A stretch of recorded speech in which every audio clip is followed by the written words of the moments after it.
Good morning from New York. Today's topic, when love hurts, inner self-awakening, and why political activism is important to spiritual growth. Well, first of all, if you're not engaged politically, you don't care about society, do you? It's all about the love flow. Politics is essential. Organizing, getting involved, voting. These are very important things. And, yeah, we will have an expert on political organizing soon, I hope, on the channel. Now, again, working in reverse here. When love hurts. Well,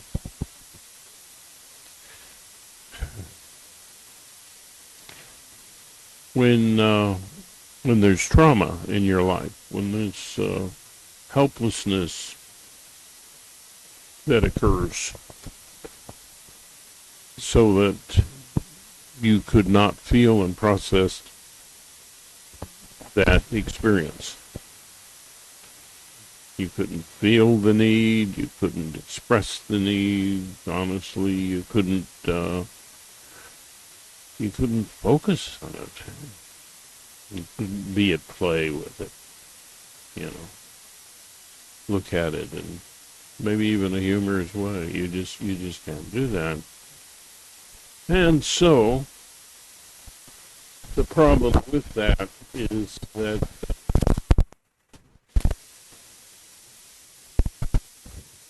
you're stuck in the past. Why? Because the damage that was done to you, it was at that time, that helplessness was, when you really were helpless, was so intense, it created a very intense anxiety. And that anxiety is life-threatening. And so we turn to symbols of love.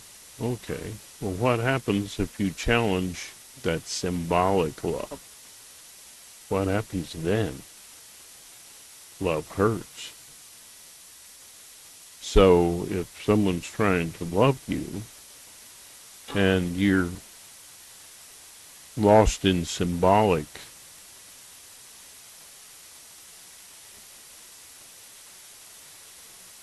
need and sense of where you are, what you're dealing with,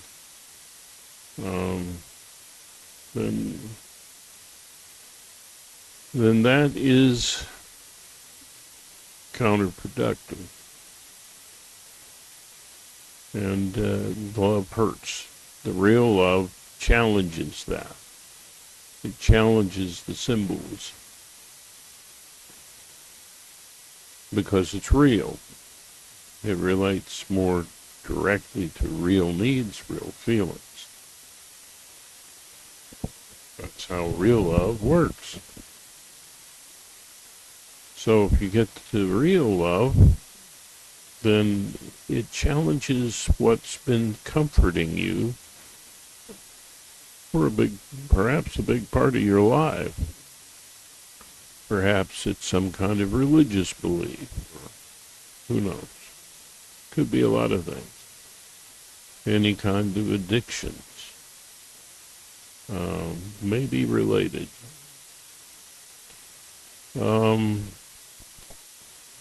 So, I mean, you get into a situation where you can't deal with reality. You can't make things better because you don't know how things really are. You're not really in the present. You're still reliving the past symbolically. And to get out of that, you need to challenge the fake love with the real love. Real love is empathetic and aware. Thus, inner mind communication, the approach is to use different forms of empathy in your communication inside yourself, but also politically outside of yourself, how you navigate life, politics is how you navigate life. It's how you bargain, it's how you make deals, it's how you trade, it's everything, and it's not a bad word. You do politics all the time. Usually, a lot of people have used the word politics, when they say it to mean negative politics, bad politics. Well, politics doesn't have to be bad. It can be good. It can be better or worse. So that's making it real, and that's how you truly succeed in growing spiritually. Because you can't just practice the real love inside yourself, and which will bring up those earlier needs and start a chain reaction of healing. But you got to express it outside yourself, in the real world, in your political decisions. What am I going to do today? Am I going to give to this charity or that one? Should I take a walk today?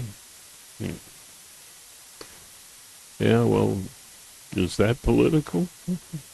Yeah, because you're assigning amount of time to this and to that. That's a very political action, Because politics is about people's interrelationship with other people and in government. Well, politics happens at work, dealing with people, and how you deal with people is always, yes, political, and at some level, because you're assigning how much attention that you're going to give to this person or that person. These are very political sorts of decisions. What will I do today? What will I do tomorrow? These are political because they affect yourself and other people. So, whether you call it politics or not, your daily trade, and everything is about trade. Everything's about love and getting real human needs met. And that gets twisted into getting symbolic needs met, such as craving for power and money that you don't need. The love of that as a replacement, maybe it's eating, you're replacing real need with something that was more attainable to you, and thus anxiety limiting, and it was a survival kind of move. But making things real is the goal of all politics, whether it's inside yourself or outside yourself. It's about making it real, being a real human need. And there are a lot of needs, and which ones shall I address at this point, and which will I put to the side, which things are more important than the others. These are very political kind of decisions. So don't kid yourself. You have an inside politics and you have an outside politics. You know, from inside politics is in your imagination, within your imaginary world, how you image the world, how you respond within yourself, within your imagination. That's kind of what happens in dreams, and you can daydream so that you're having a relationship there, you know, with yourself or with aspects of yourself. What aspect do I want to work on this time? Is it my compassion, my creativity, my objective self? What do I need to develop the most? You know, what time should I give things? So, love can hurt, but love heals. The way that it heals is that the power of the symbolic need, which you no longer need to have, hopefully, if you still need it, it's a different story. But when you're not in a truly helpless situation, and there's enough support around you, then you can feel what you once could not feel in a very honest way and express it. That unlearns helplessness around your real needs and feelings that were blocked by damaged faith and love, or some call it trauma. It's always damaged faith and love. All right. So, how do you grow spiritually? Well, you grow spiritually by gaining greater virtue in how you do your outside politics and how you do your inside politics. What are you? How creative are you? How artful are you? Yeah. Essentially, these virtues of artfulness,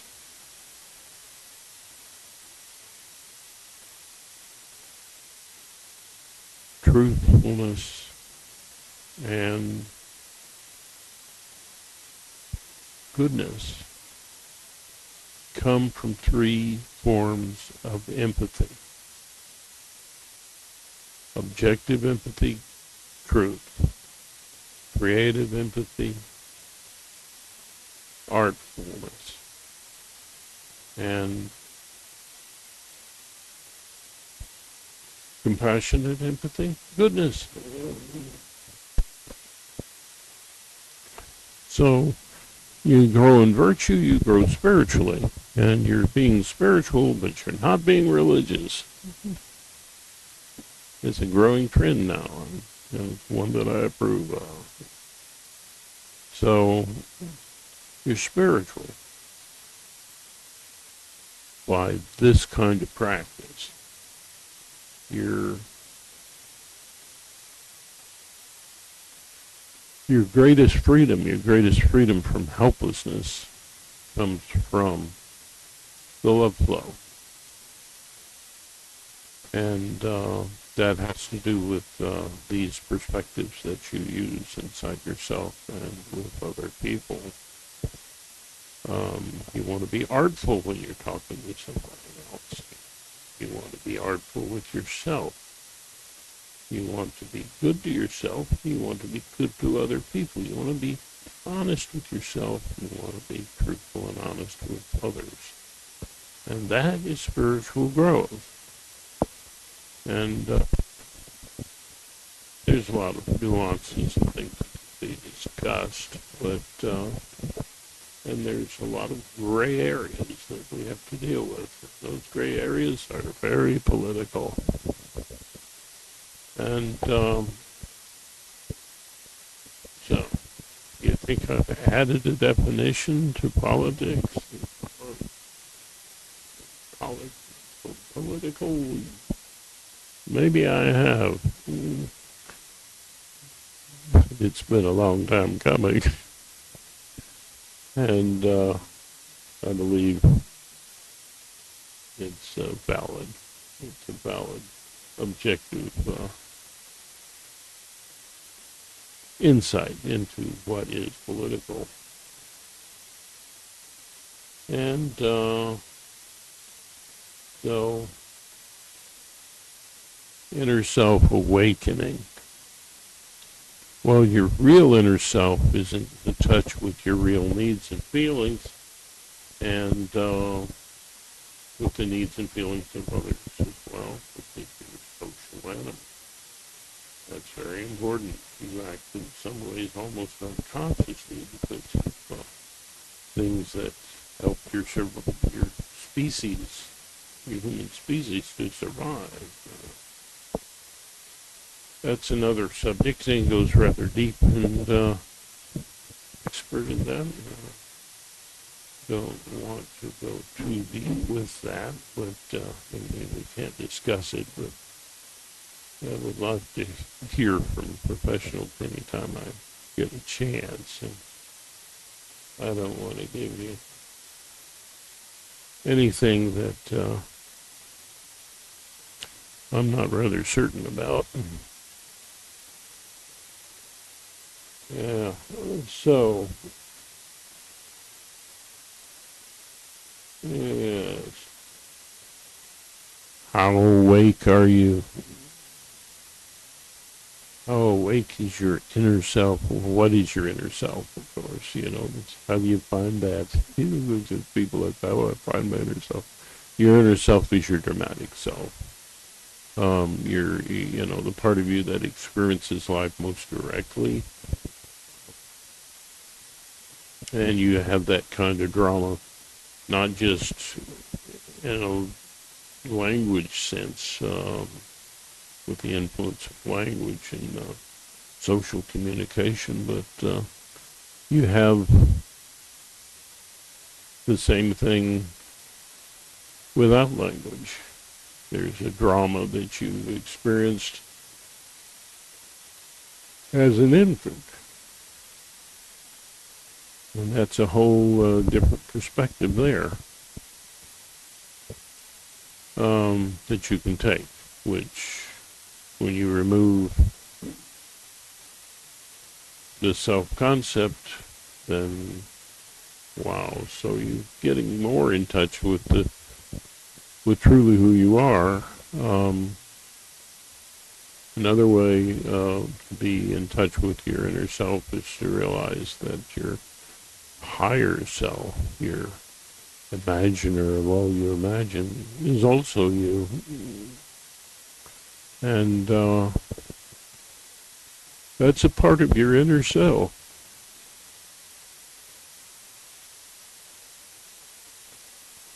But the core of your inner self, of course, is your feelings. And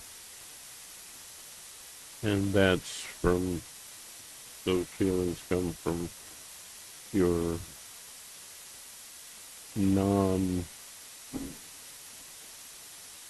ego-aware self, your non-self-concept self, and your self-concept. I remember, studying all the Eastern religions and different things. Really into that, there was a kid, and I wonder, is he self-aware? How self-aware is a child? So I asked him, who are you? And see what kind of response I would get. And he come back with his name. And that's all he could do.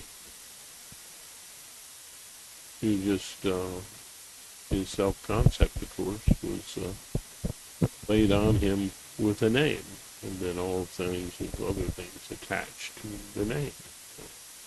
That's how they hold people responsible for their actions. Well,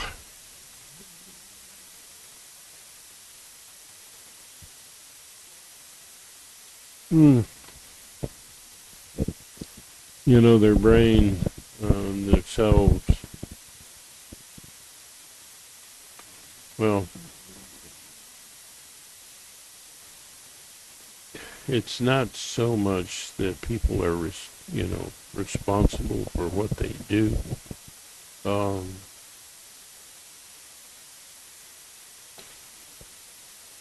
They're more responsible for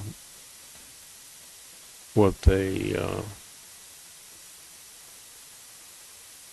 consciously plan to do, in my opinion. You can, if you've made a decision, then, you're responsible for that.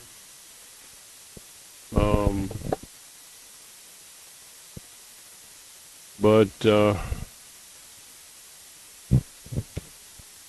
yeah. But the bad that people do, I'm trying to say is the bad that people do, is because they're sick. They're not in touch with who they really are. Not in touch with their own. And so it's kind of an unreal self. That is the self that is responsible for the bad things. And some things that are perceived as good. But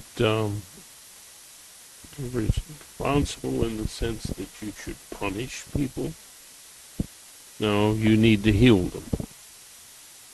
So where's the responsibility there? They're responsible for their healing. That, for the cooperation with the effort. Yeah. But as far as responsibility in terms of blame and punishment, that is a sickness, and it's prevalent around the world. You did bad thing to me, I beat you. Maybe kill you. Maybe we all come together and put you in a jail. Yeah. Well, isolating a mad dog from society is, it's not blaming the dog. It's just doing the right thing, so it doesn't infect other people or hurt people. And so there's room for, you need to respond when people are not acting right, and put them into a situation where they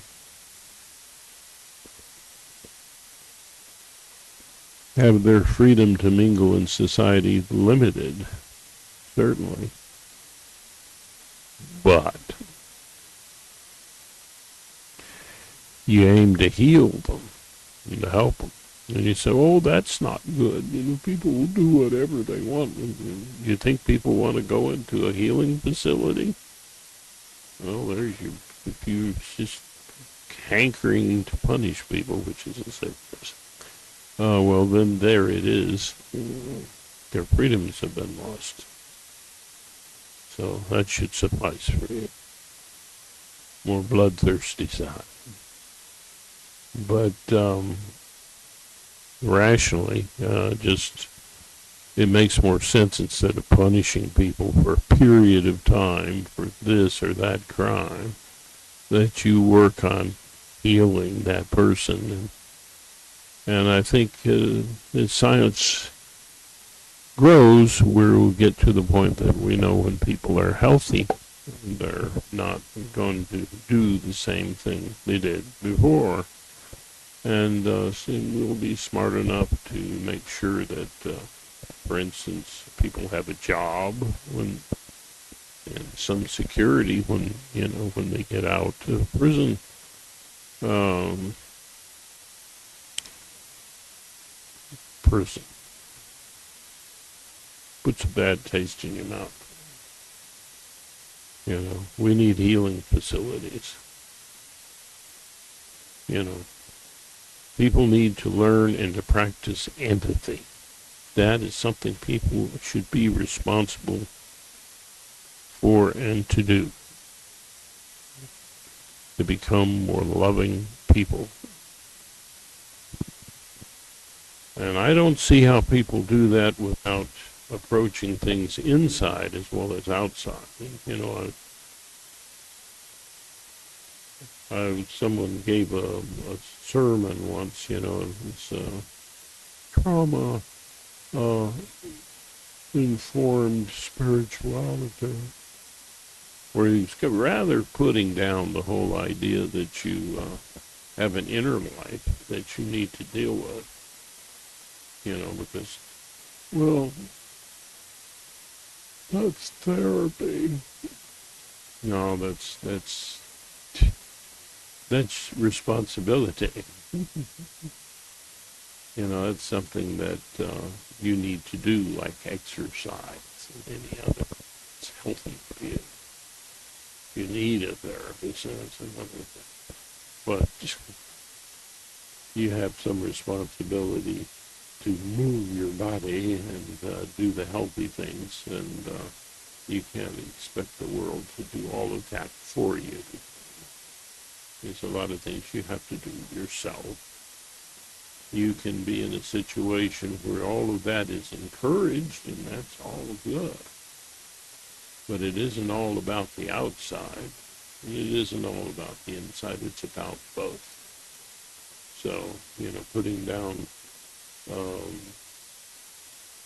techniques and approaches to help yourself inside,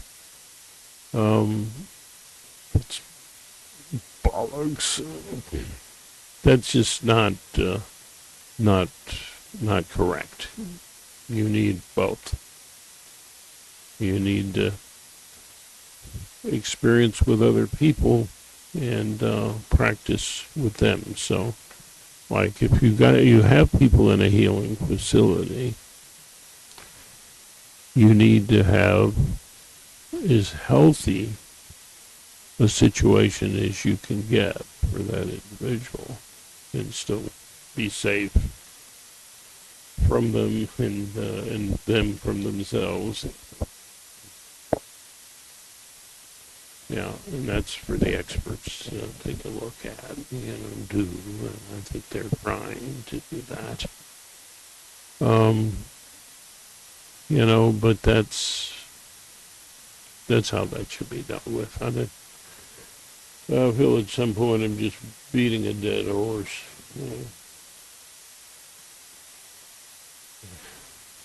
I know we all feel like that sometimes. So things that are just should be common sense isn't common at all. And the idea that spirituality is just something for what you do outside of yourself, your outer politics, and nothing to do with what's inside you unless you have someone to take you by the nose. We don't. You need to learn independence. You don't need to be dependent on someone else telling you how to deal with you try, you use practices and try them out and see how it works for you. Like you can try different exercises and you be gentle about it and not crazy pushy with yourself. Just like you wouldn't be crazy pushy with other people. You just do what's comfortable. And that comfort zone will grow, and that comfort zone will, the smaller comfort zone will be challenged by real love and the practice of it. And so it's both, you know, it has to be both. And there's a lot of people that just don't want to do the inside work at all because it's very revealing. First of all, you have to feel what happened to you in its helplessness. You know, you have to do what once you were helpless to do, in terms and feel what you were helpless to feel. And real love helps you do that. Coming at yourself from different perspectives inside yourself is very important. You shouldn't be totally reliant on someone else doing it for you. You know, be your own guru. But you know, yes, training in different exercises, physically and mentally, is all good. And trainers are, you know, there's a place for that. We can all learn from each other as well. But always making a disease model out of the whole thing, that's ridiculous as well. I've gone a little bit further with these points. I always like to tie in lots of thoughts. And I hope that hasn't been too confusing, and I'm working on that. So, what have we dealt with? Well, we've talked about the awakening of the inner self. That's your drama, that's your feelings. You might not even have a concept of self. You know, what was your eye color before your mother was born? Goads, yeah. Who were you before you had a self-concept? Right. Well, that's part of the dramatic stuff, too. And so is the part of you that's social and verbal and has language and a self-concept. All of these things. So, awaken your inner self with love. And engage in loving politics, inside, outside. And you know, you have to make your decisions between better and worse. That's always the case. Almost always. And going into this political season, you can be totally shocked if you have any real connection to yourself. If you're more real than unreal, you know, it'd be very hard for you to, it's hard for those of us who are more real than unreal to deal with someone running for president who has harmed a lot of people and should be put away from society and healed. It's just madness, you know, that Trump is running for president. It's madness. He should, you know, but so is this big pompous deal about punishing him. You know, he needs to be healed. He's morally sick. That can be fixed. And I believe that can be fixed. And if it can't, there's the benefit of approaching crime the way I said. You keep them there until they're well, not for some arbitrary period of time in which you teach them that someone bigger and stronger than them, or a mass of people can cause them great discomfort for what they did. Well, that might change their behavior, but it didn't change them inside.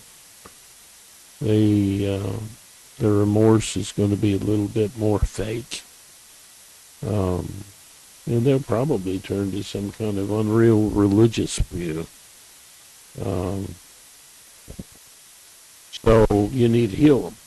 You need to help them. And that's the better way to go. And that's the way we should deal with Trump. He in a mental asylum.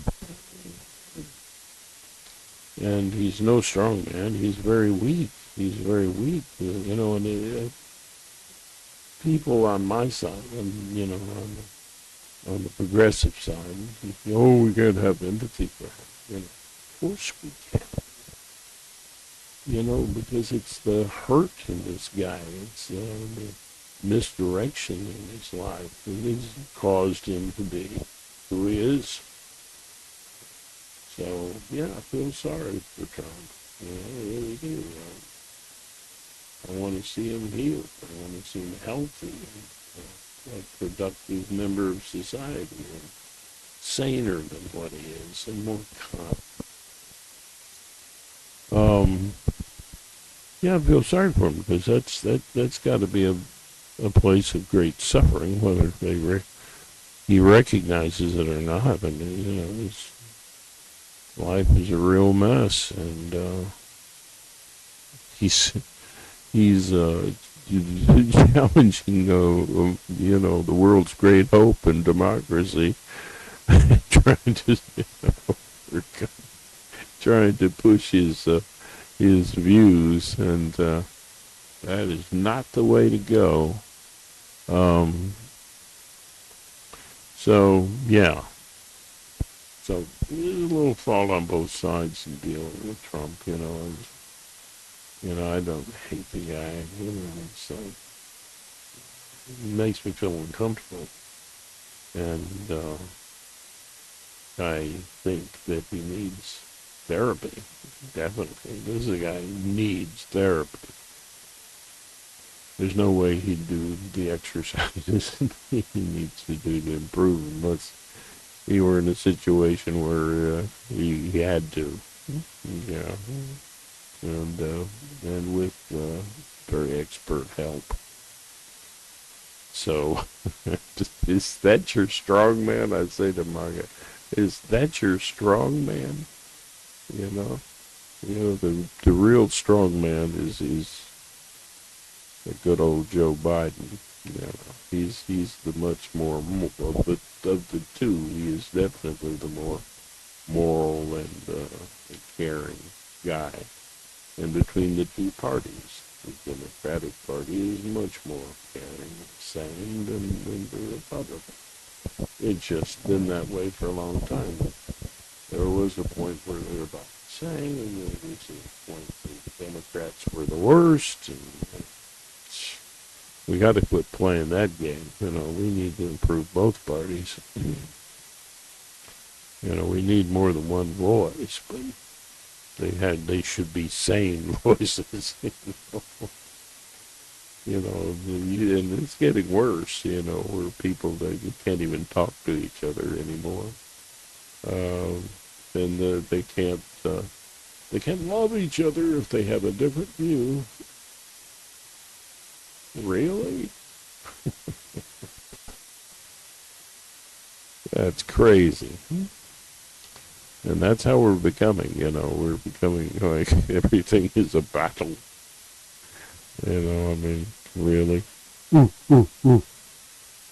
Sapolsky would have a lot to say about that. We, the human apes, acting like the apes, following the strong monkey. Yeah. Well, we're a little more sophisticated than an ape. Hopefully.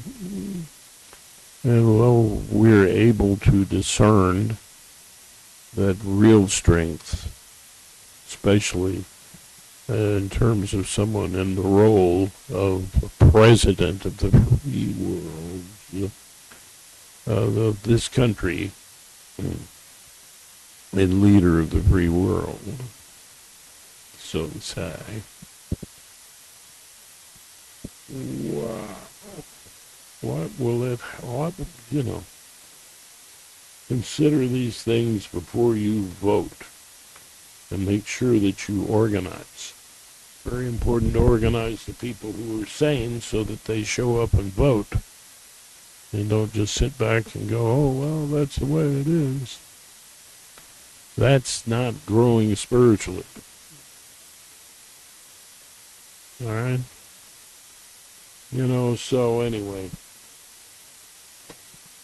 I do go on, don't I? If I weren't me, I wouldn't like me very much sometimes.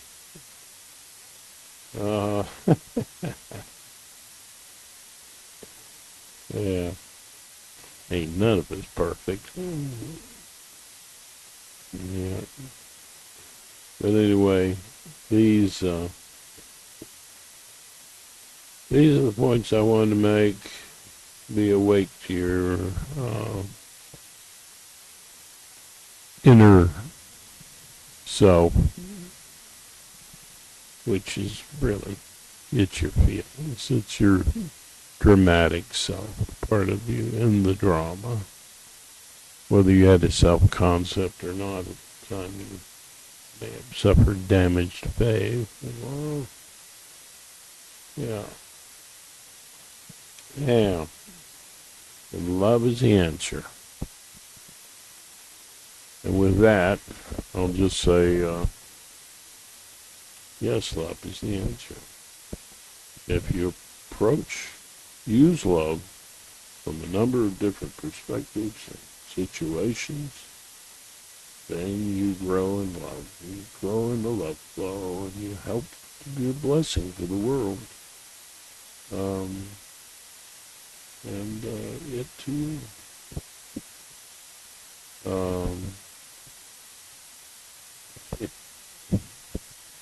Even the harsh times.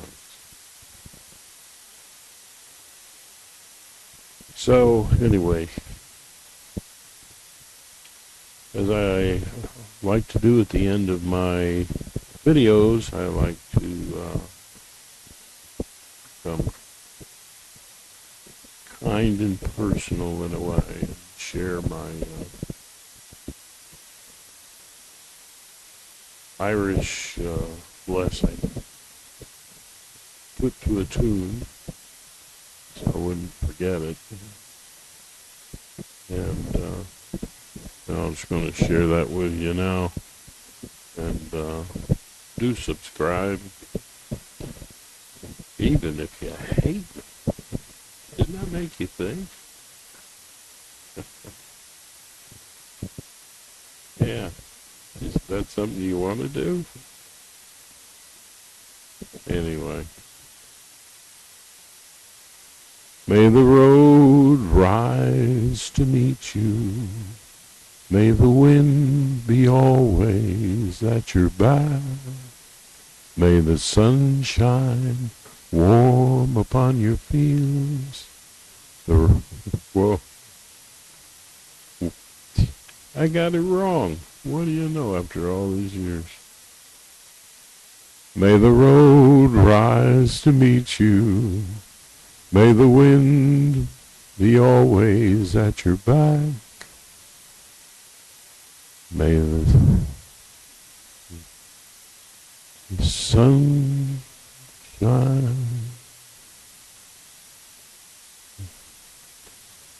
Wow.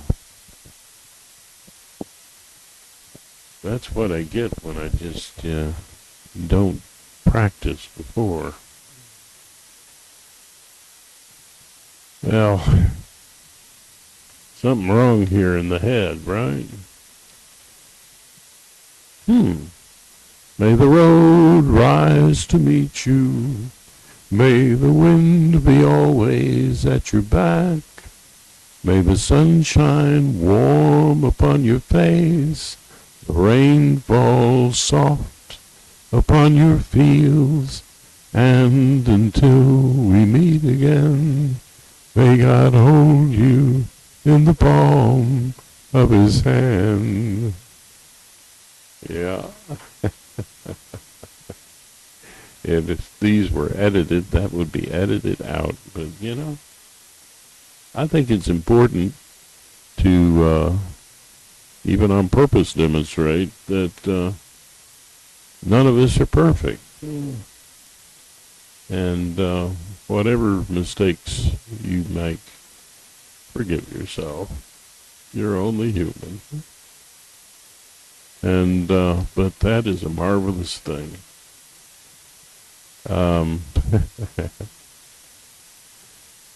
Yeah. So I love to say at the end of my presentations, if I can honor them that much, the word namaste, which means, as a greeting, it means an honoring from a perspective of being and knowing that you're part of a universe that you're all connected to and in, and from a perspective of the love flow that we have and the potential to grow it. And from that awareness of that reality inside ourselves, we are honoring the same thing in the other person. Don't you wish everybody would begin their relationships like that? With a little wonder and a lot of love.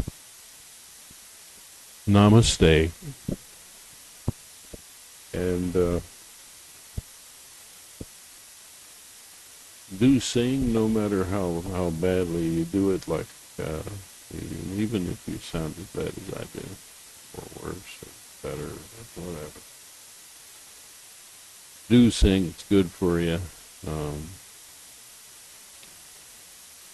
Try to make sure that you remember the song as well as you thought you did. Anyway, and so make a great day today. And yeah, I'm gonna put this on YouTube. Yeah, you're gonna see this. Yeah, in all its flaws. Yeah.